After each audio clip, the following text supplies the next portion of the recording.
Welcome to the Dental Brief, the world's direct, right-to-the-point podcast produced to get you the information you need to learn and grow your practice.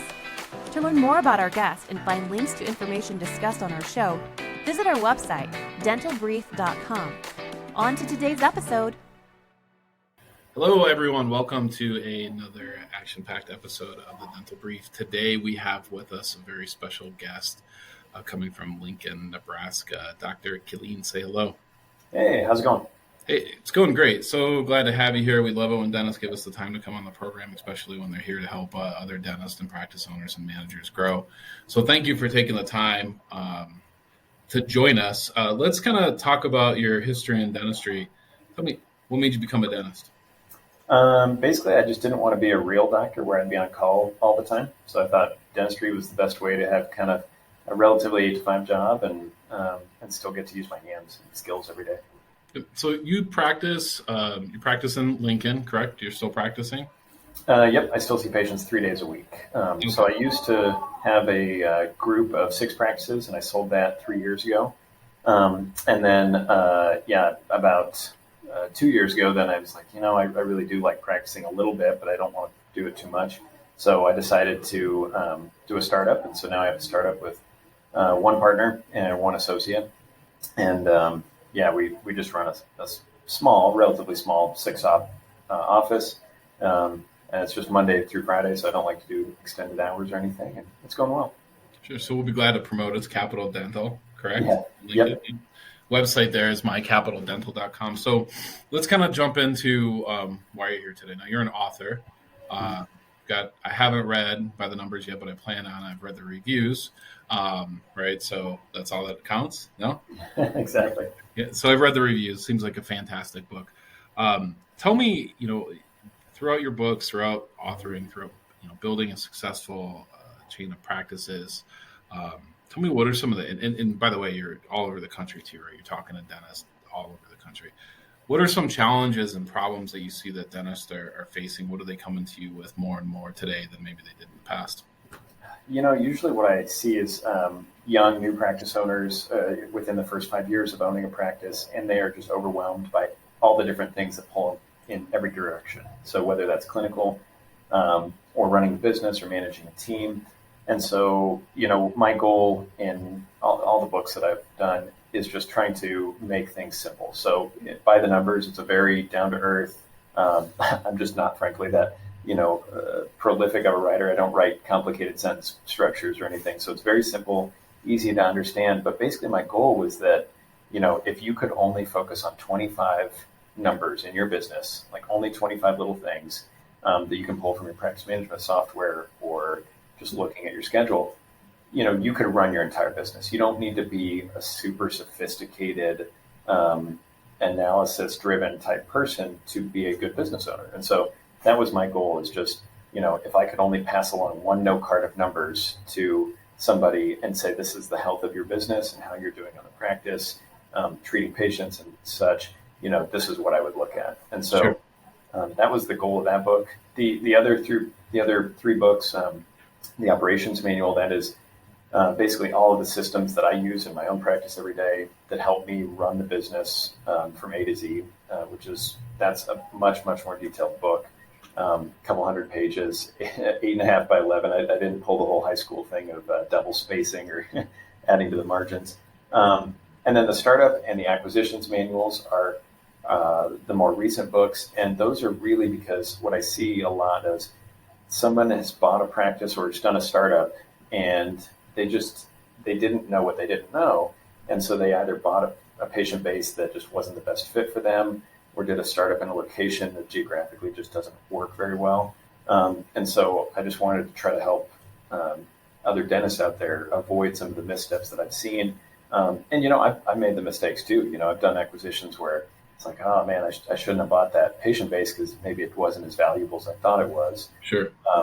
And so, just helping them in every different little niche that they that can make a really huge impact later on in life.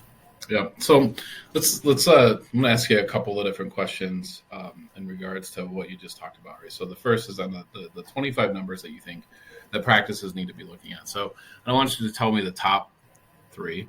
I don't want you to tell me the bottom three. Tell me three that are like the least known. Like what are three numbers that people should be looking at they don't think about, that they miss, that are important but nobody thinks they are? Well, so everyone watches their collections and their production and their new patients. So like those are three of them. Obviously, like everyone looks at their production.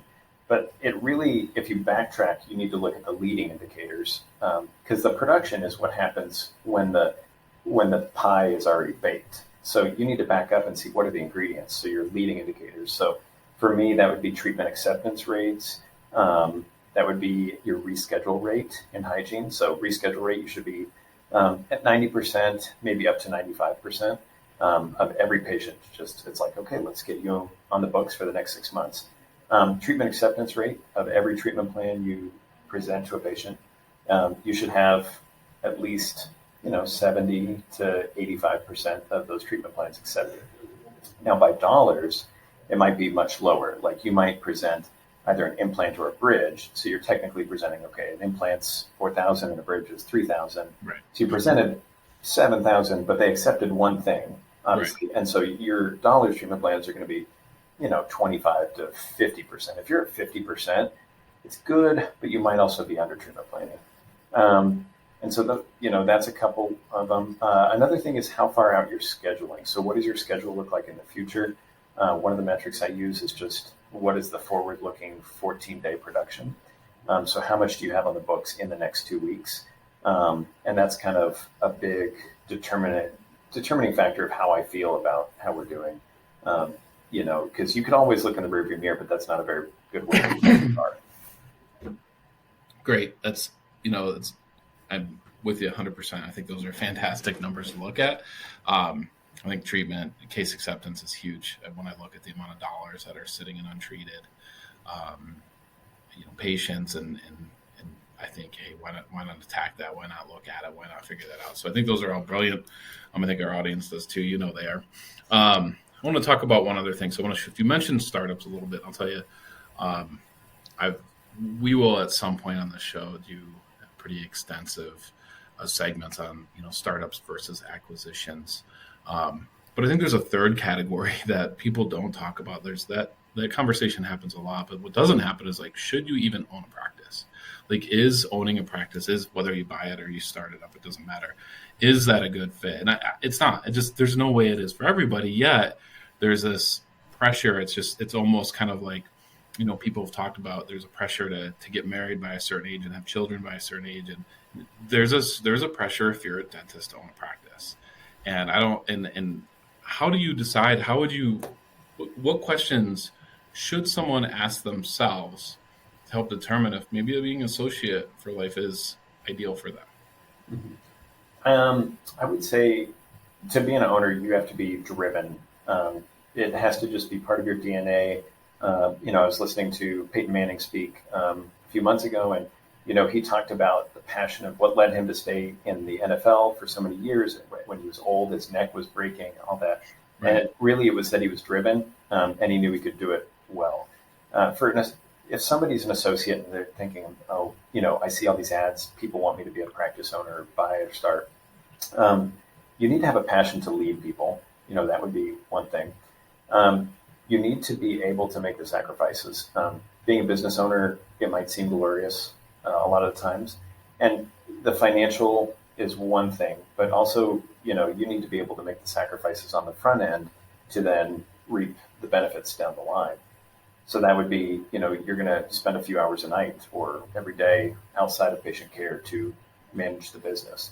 And you need to have the risk, be able to take a little bit of risk, because at a certain point owning a business, we're all learning. Every day it's just a new problem here or there. Something breaks, something comes up, and it's stressful. Sure. Yeah, that conversation about, I hear about it in dental school, I hear about it in medical school, that, hey, they should teach business in dental medical school. If they taught business in dental school, if you're a 50-year-old dentist, it's obscure. It's what they taught you doesn't exist today. It's a different world, right? What would they told you back then? Take out a yellow page ad, right? Yeah. Right. So it's not the same. It's just not. So, hey, I want to encourage our audience to check out your books, available on Amazon. We'll link to it through the website, but you have your own website as well, correct? It's AddisonKilleen.com. Exactly. Yep, and that's AddisonKilleen.com. I want to encourage our audience to check it out. And if they want to get in touch with you, if they want to learn more about how you help practices and what you do, what's the best way for them to do that? Yeah, just go to my website, send me an email from there. I answer all my own emails.